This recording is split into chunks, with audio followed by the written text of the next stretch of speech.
Boa noite. A cotação do dólar atingiu os R$ 4,00 nesta terça-feira. Diante do atual cenário econômico do Brasil, a alta da moeda americana representa riscos para o comércio e também para o polo industrial de Manaus, que compra insumos cotados em dólar. Reflexos de uma crise que deixa a economia do país ainda mais estremecida. As bolsas de valores do mundo assistiram hoje a moeda americana disparar. Às 9h40 da manhã, o dólar atingiu R$ 4,03. Era só o início de uma cotação histórica. Desde a criação do Plano Real, há 21 anos, a moeda americana nunca tinha chegado a este patamar. Os fatores da desvalorização do real, que a gente pode colocar, a primeira é a desclassificação do Brasil nas agências de risco. Como o Brasil foi desclassificado, então há uma fuga desses capitais. Segundo, que a gente pode considerar a instabilidade da economia brasileira. Juros altos, inflação alta. Não parou por aí. No início da tarde, com um aumento de 2%, o dólar chegou à casa dos R$ 4,06. As consequências é a desvalorização do real. O Brasil importa muito, principalmente as indústrias do polo industrial de Manaus, que dependem de insumos cotados na balança comercial, ou seja, em dólar. Para o presidente do Centro das Indústrias do Amazonas, o impacto da cotação de hoje não vai ser sentida imediatamente, mas daqui a alguns meses. Os insumos que entrarem hoje no estoque entram com esse custo maior, elevando o custo médio desse insumo que vai ser aplicado no produto.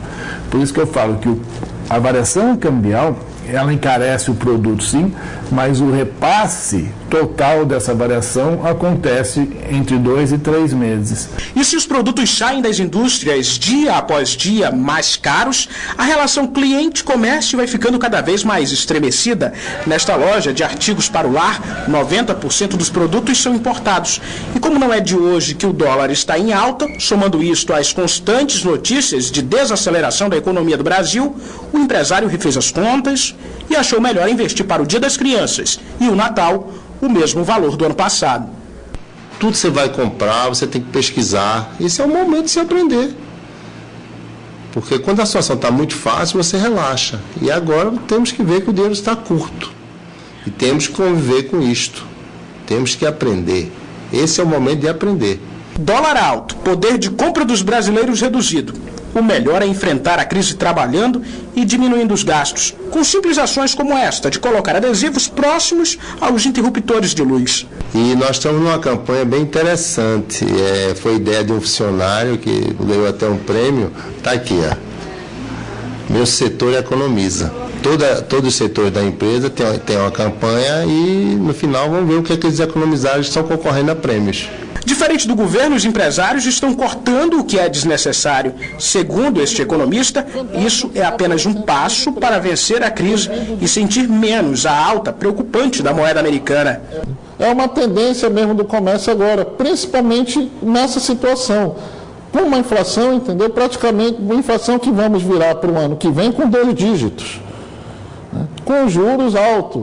Entendeu? Então, a tendência do consumidor é retrair.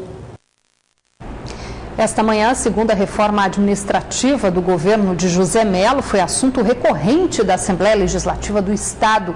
A mensagem governamental com todas as medidas para economizar R$600 milhões vai passar pelo crivo dos deputados e deve ser votada nesta quarta-feira. A segunda reforma administrativa proposta pelo governo de José Mello foi debatida na Assembleia Legislativa do Estado esta manhã, desde o primeiro pronunciamento, com o vice-líder do governo na casa, deputado Sabá Reis, do PR. A mensagem governamental já foi apreciada por 15 deputados na tarde desta segunda-feira, durante uma reunião com o governador e toda a cúpula do setor econômico do Estado. Os parlamentares propuseram algumas mudanças e, após as adequações, a reforma deve ser entregue ao plenário da Casa para a votação nesta quarta-feira. De acordo com o deputado Bosco Saraiva, do PSDB, que participou da reunião, algumas secretarias, como a da pessoa com deficiência e a de políticas indígenas, deverão sofrer mudanças. Na verdade, o governador, de uma forma bastante aberta e franca, ele pediu aos seus secretários que fizessem uma exposição daquilo que era a proposta do governo. É o caso da extinção da Secretaria do Índio para a criação de uma Fundação do Índio, para facilitar a obtenção de recursos e a afirmação de convênios, inclusive com entidades não governamentais do exterior. Para o deputado José Ricardo, do PT, que compõe a bancada de oposição, a reforma proposta ainda precisa de mais reparos. Eu saber que economia é essa? Onde está ainda, então, esse recurso? Fazer economia, por exemplo, cortando gastos na área da saúde, isso não é economia, isso é maltratar a população. Você deixar de pagar aquilo que é de direito dos professores, isso não é economia, isso é prejudicar mais ainda a situação, daqueles que trabalham nessa área. Portanto, o governador precisa demonstrar isso com mais clareza. Até agora não mostrou o que foi que realmente ele mudou. Outra mudança que deve ser confirmada é a incorporação da Fundação Vila Olímpica com a Secretaria de Esportes. Visto que ambas organizações já atuam, inclusive, no mesmo espaço físico, agindo dessa forma no enxugamento positivo para a máquina e sem prejuízo da atividade. E em meio à crise econômica e política, uma das propostas sugeridas pelo governo federal na semana passada para cobrir o rombo no orçamento e aumentar a arrecadação foi legalizar os jogos de azar no país. O assunto, que já começou a ser discutido na Câmara Federal, divide opiniões na bancada amazonense.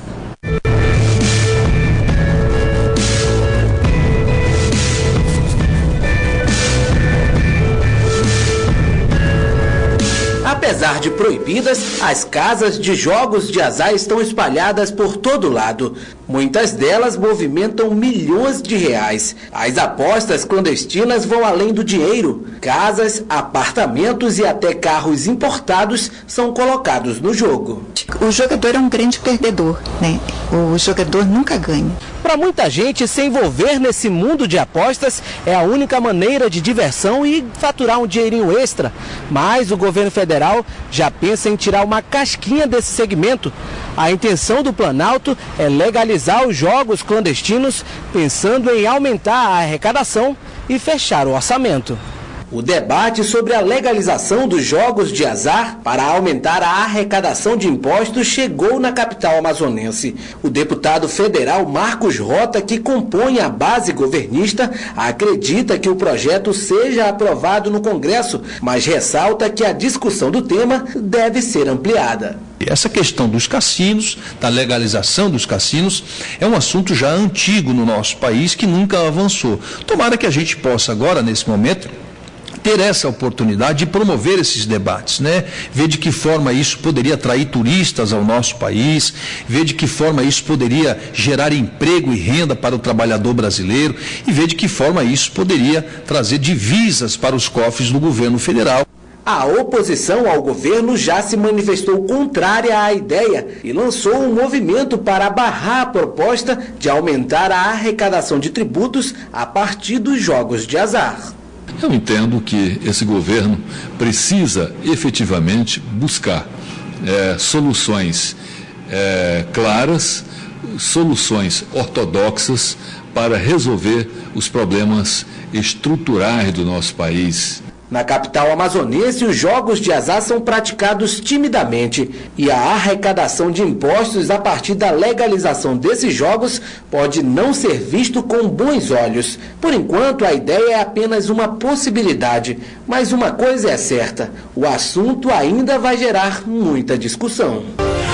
Ainda falando em crise, a Câmara de Dirigentes e Lojistas de Manaus anunciou hoje que este ano as contratações temporárias serão bem menores em relação ao ano passado. As informações com Caio Fonseca. Os dados apresentados hoje pela Câmara dos Dirigentes e Lojistas de Manaus mostram uma pequena parcela do momento econômico que o Brasil vem vivendo. Os empresários estão desconfiados, não querem fazer tantas contratações. Segundo a CDL Manaus, para o comércio de Manaus, neste fim de ano, são esperadas cerca de 3.000 contratações. São 5.000 funcionários temporários a menos que no mesmo período do ano passado. E olha que a CDL nem está levando em conta o Dia das Crianças, ou seja, os comerciantes não estão apostando tanto nesta data, apenas no Natal. Caio Fonseca, para o Band Cidade. Uma tubulação da concessionária Manaus Ambiental rompeu na Avenida Tefé, no Japim, zona sul de Manaus, nesta terça-feira. Segundo informações de moradores, a água começou a jorrar ainda pela madrugada. Uma faixa de rolamento da avenida foi interditada para que o serviço de reparo fosse feito. O trânsito ficou lento no local. Tudo voltou ao normal no final da manhã. Agora vamos aos casos de polícia. No fim da manhã de hoje, um jovem de 18 anos foi baleado no centro da capital. Ele teria reagido a um assalto. O crime ocorreu no início da tarde desta terça-feira, nessa rua no centro da capital. O jovem de 18 anos foi baleado ao reagir a um assalto no entorno da Praça da Saudade. Ele estava na companhia de uma amiga que usava o celular. O rapaz recebeu os primeiros socorros do SAMU e depois foi encaminhado para o serviço de pronto atendimento do bairro São Raimundo, na Zona Oeste. O suspeito do crime fugiu do local. Uma mulher de 49 anos foi assassinada com vários golpes de faca na manhã de hoje no bairro bairro Terra Nova, zona norte da capital. Ela foi atacada dentro da própria casa onde morava com os 3 netos. No momento, apenas o mais novo, de 6 anos e que tem síndrome de Down, estava na casa e teria presenciado a violência contra a avó. De acordo com a Polícia Civil, o crime com características de execução pode ter sido motivado pelo envolvimento da vítima com o tráfico de drogas. Até o momento, nenhum suspeito foi identificado. E uma mulher de 27 anos foi presa pela polícia por suspeita de participação no assassinato de um homem ocorrido no mês passado na zona norte de Manaus. O crime, também com características de execução, foi registrado por câmeras de segurança. Nessas imagens, é possível ver quando 2 motocicletas passam por esta rua na zona norte de Manaus. De acordo com a polícia, na garupa das motos estão 2 pistoleiros. São eles que vão matar Manuel Adalberto Carvalho, de 36 anos, conhecido como Maneca. A vítima, que estava sentada na frente de casa, não sabe que é alvo dos atiradores. Primeiro chega uma das motos e, em seguida, um dos suspeitos surge correndo do escuro. Os 2 atiram ao mesmo tempo na vítima, que cai no chão e continua recebendo os disparos. Veja de novo o momento em que os criminosos chegam para matar Manuel e atiram várias vezes. O crime ocorreu durante uma noite violenta em Manaus no mês passado, quando foram registrados 7 homicídios por arma de fogo. Segundo a polícia, a maioria tem relação com o tráfico de drogas. Ana Maria Zain Costa, de 27 anos, conhecida como Mara, foi presa pela Polícia Civil do Amazonas por suspeita de participação no crime gravado por câmeras de segurança. Ela é apontada como a mulher que aparece pilotando uma das motos. Em troca, ganharia um terreno. Dá-se conta até o momento que ela teria ganhado um lote em uma invasão. A polícia procura Júlio César Lopes de Lima, um dos executores que teve o mandado de prisão expedido. Os outros suspeitos ainda são investigados. Hoje foi mais um dia quente aqui na capital. Segundo o Sistema de Proteção da Amazônia, a temperatura máxima chegou aos 38 graus, mas com sensação térmica de 40 graus. Realmente um verão amazônico bem intenso, que vem batendo recordes de temperaturas nas últimas semanas. Vamos conferir agora a previsão do tempo para esta quarta-feira, os detalhes no mapa.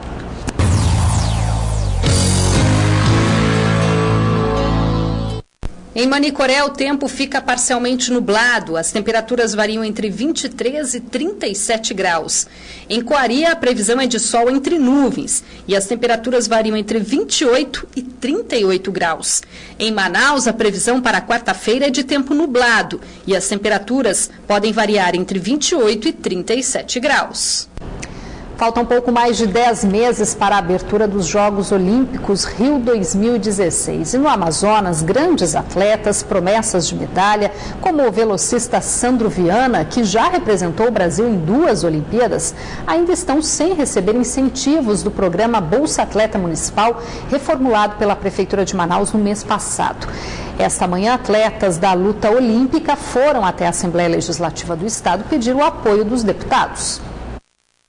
Eles estão inconformados. São atletas que desde janeiro deste ano deixaram de receber o auxílio no valor de R$ 4.000 mensais, chamado de Bolsa Atleta Municipal. A ajuda é um incentivo da Prefeitura de Manaus para os atletas viverem focados apenas no esporte.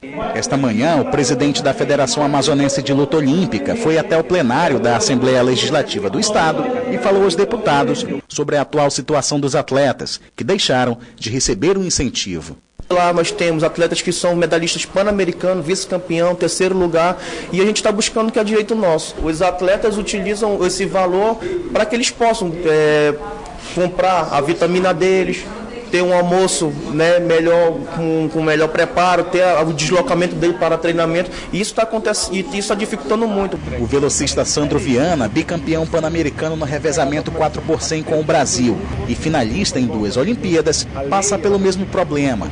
Ele diz que deixou de receber o auxílio porque a Prefeitura de Manaus mudou os critérios para o Bolsa Atleta. E com isso, além dele, outros 50 atletas perderam o benefício.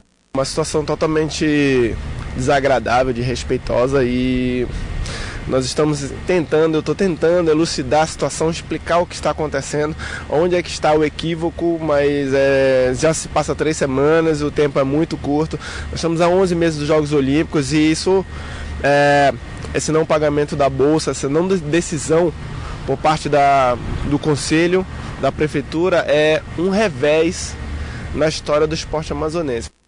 Com as novas regras do Bolsa Atleta Municipal homologadas no mês passado, apenas 19 atletas foram contemplados com o benefício. Para os demais, restam lamentações e desilusão. É desrespeitoso porque eu imaginei que ao alcançar a posição de atleta olímpico no Brasil, eu teria respeito no meu estado, e eu não estou tendo. Então, é preciso levar em consideração a mensagem que está se passando para todo o esporte amazonense. Que ser atleta é legal, que ser convocado para a seleção brasileira é bonitinho, mas que ser atleta olímpico daí já não é tão interessante. Segundo a Secretaria Municipal de Juventude, Esporte e Lazer, amanhã, quarta-feira, os atletas que se enquadram nas novas regras do programa assinam os novos contratos para receber o recurso. Por meio de um decreto, a Prefeitura alterou a lei municipal que rege o Bolsa Atleta no dia 18 de agosto. E pelas novas regras, passam a ter direito ao benefício apenas os atletas que estejam disputando competições internacionais com as seleções brasileiras ou que estejam entre os 5 melhores do ranking em cada modalidade. Após o Conselho Nacional de Trânsito anunciar na semana passada a não mais obrigatoriedade dos extintores de incêndio para carros de passeio, comerciantes da capital já amargam prejuízos. É que quando o item passou a ser obrigatório, a procura foi tanta que muitas lojas tiveram que reforçar o estoque, que agora deve ficar encalhado. O extintor de incêndio para os carros não será mais exigido, ou seja, o motorista irregular se livrará das multas. Isso porque estava previsto para ser obrigatório, a partir de 1º de outubro, o extintor do tipo ABC para os veículos. As opiniões sobre o item de segurança veicular se dividem. Eu acho que é a medida mais justa. Acho que até porque foram feitos testes que não comprovaram a eficácia do extintor. É importante você andar com o extintor, mas não necessariamente esses que eles estavam exigindo. Se eu não conseguir apagar o incêndio do meu carro, eu vou ser obrigado a adquirir um novo carro, né? Então isso vai ser interessante para o governo na parte da arrecadação de impostos, né? Porque eu vou ter que comprar um carro novo. Quem já tinha se adequado ainda pode precisar do extintor para uma emergência. E se precisar de repente? Se precisar de repente, tomara que não, né? Vamos torcer para que não.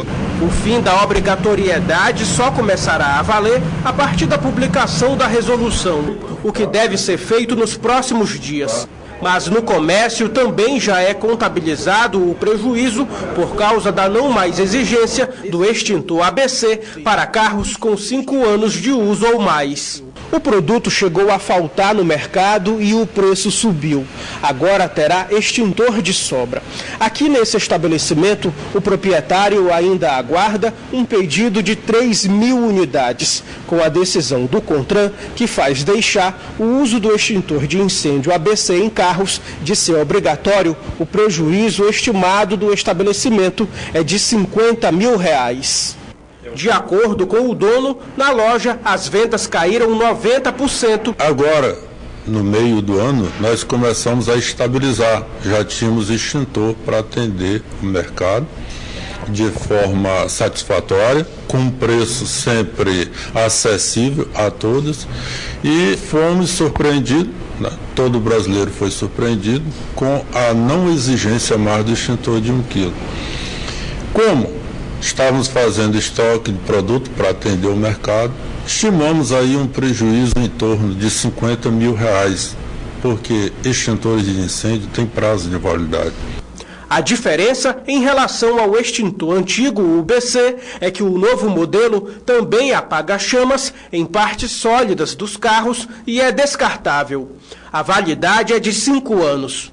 O extintor de incêndio continua sendo obrigatório para veículos usados comercialmente no transporte de passageiros e como caminhões, ônibus e micro-ônibus, além de veículos destinados ao transporte de produtos inflamáveis. Agora o futebol, a equipe do FAST estreia daqui a pouco na Copa do Brasil Sub-20. O duelo do time, que será o único representante do Amazonas na competição, será diante do Cruzeiro. Quem traz as informações é o repórter Orestes Litaif. A Copa do Brasil Sub-20 será disputada por 32 times de todo o país. A competição segue as mesmas regras do torneio profissional. Por isso, o Fast Clube tem uma missão difícil pela frente: vencer ou pelo menos empatar o jogo de hoje à noite contra o Cruzeiro. Quem perder o jogo por 2 gols ou mais dará adeus à competição. O Cruzeiro chega para a partida de hoje como favorito, mas terá pela frente nada mais, nada menos que o Fast Clube, time amazonense campeão da Copa Norte Sub-20 e que de quebra teve o melhor aproveitamento do torneio. Os garotos do Fast e do Cruzeiro se enfrentam daqui a pouquinho, a partir das 8 horas da noite, aqui no Estádio da Colina. Orestes Litaif para o Band Cidade. E os melhores lances da partida você confere na edição de amanhã. O Band Cidade fica por aqui, mas você pode rever esta edição pela internet no site band.com.br/Amazonas e também pode acompanhar a nossa programação pelas redes sociais. Acesse Facebook ou Twitter /BandAmazonas. Logo depois da propaganda política obrigatória, você acompanha as principais notícias do Brasil e do mundo no Jornal da Band. A gente volta a se encontrar amanhã, só não se esqueça que amanhã é quarta, dia de futebol aqui na Band. Band Cidade, 1 hora mais cedo, 5:50. Boa noite para você, até lá.